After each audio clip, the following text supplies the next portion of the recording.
We don't call 911, we call 1911. I'm just playing. I know you guys have seen those shirts. I may even be guilty of owning one. But anyways, we are out here today with the Dan Wesson Valor. I've only put in about 50 rounds through it, so I really haven't wanted to make a video on it. I am planning on doing like a full review on this gun once I get to 500 rounds, but I've been getting asked a lot of questions, so I figured I'd make a video on it.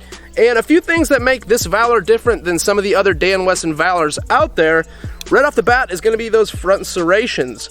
Now, this gun was sent back to Dan Wesson. I did not do this, the previous owner did. This gun was sent back to Dan Wesson for the front serrations, and they did a killer job. I don't know if it's like the CZ custom shops and CZ owns Dan Wesson, where you can send your stuff in and get minor things done to your guns. But all in all, I'm really happy that the guy did that because I like front cocking serrations. Now, the 1911 in general is just a controversial gun. It seems like guys either love them and they're all about it and that's like the only gun, the best one in the world, or guys don't like them at all and hate on them. Personally, I'm like in between there. I love a bunch of different guns. I'm obviously a big fan of Glocks, CZs, Smith & Wessons, Walthers. I don't just love Glocks because of the channel name, I get that sometimes, but I also love 1911s. Now, from my personal experience with 1911s, there is a huge difference in production 1911s and custom or even semi-custom 1911s. Fit, finish is all going to come down to the reliability of the gun. And on the Dan Wesson Valor, so far, I am very impressed with the fit and finish and performance. I will know more once I get more rounds through this gun, so I'm not going to go ahead and say this is the best 1911 out there, run out and buy one. But so far, I am very impressed with the Dan Wesson Valor. And a big thanks to you guys out there because I posted a poll on YouTube of a few different 1911s I was looking to buy, like a Les Baer, a Springfield TRP, and I think that's all I had on the poll, and a bunch of you guys were like, why don't you check out Dan Wesson? And I've always heard of Dan Wesson. I've never heard anything bad about Dan Wesson, but my buddy just happened to have this one for sale, so I drove out, checked it out, and fell in love with it. Now, let's quit talking because I could sit here and ramble all day, and let's put some rounds down range. I don't want to shoot from where I was filming. That was a little bit too close.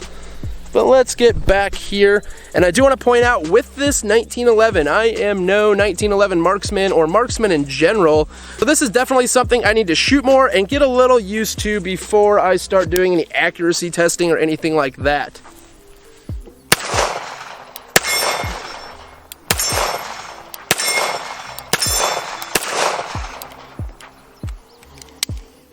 I kicked the safety up.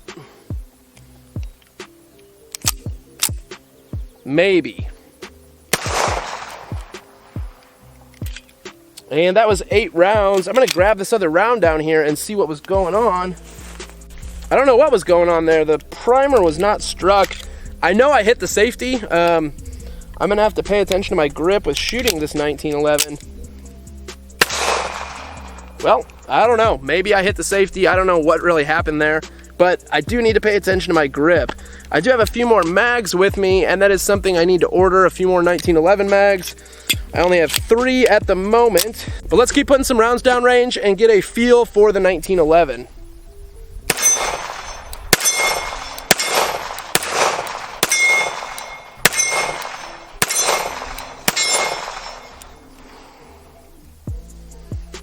Smooth. You definitely know you're shooting a 45. That target is flopping everywhere.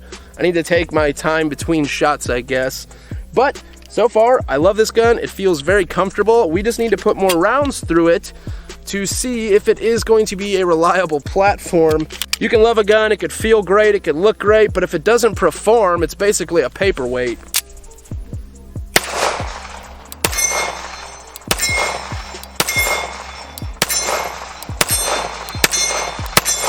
I'm gonna go load up a few more mags and we're gonna keep putting rounds down range with the Dan Wesson Valor. Mags are loaded and I cannot wait until my ETS cam loader for 45 comes in. It just makes life a lot easier and hopefully it will work with a single stack 1911 mag. We're just gonna go ahead, shoot this gun, and this is by no means a review on the Dan Wesson Valor. I just wanted to get comfortable with it, and I know I've been getting asked a lot of questions, so I thought I'd bring you guys along while we shoot this at the range.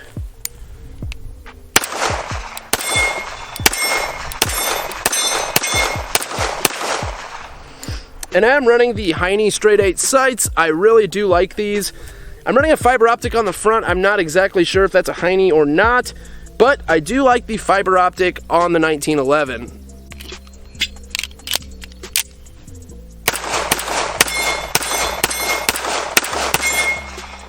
Just something about a 1911, and I would personally say it's a combination of things. How slim the frame is. The 1911 is one of the most comfortable guns out there, in my opinion, if it's done right, with the texturing, everything like that. But the trigger, you just can't beat a 1911 trigger.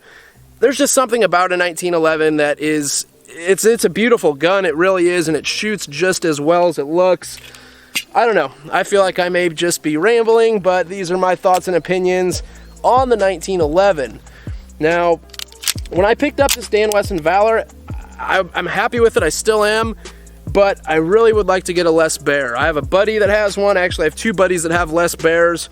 They are just works of art. I love the Les Bears, so that is something hopefully within the next year I will get into. But so far, the Dan Wesson Valor is definitely a gun that should not be overlooked.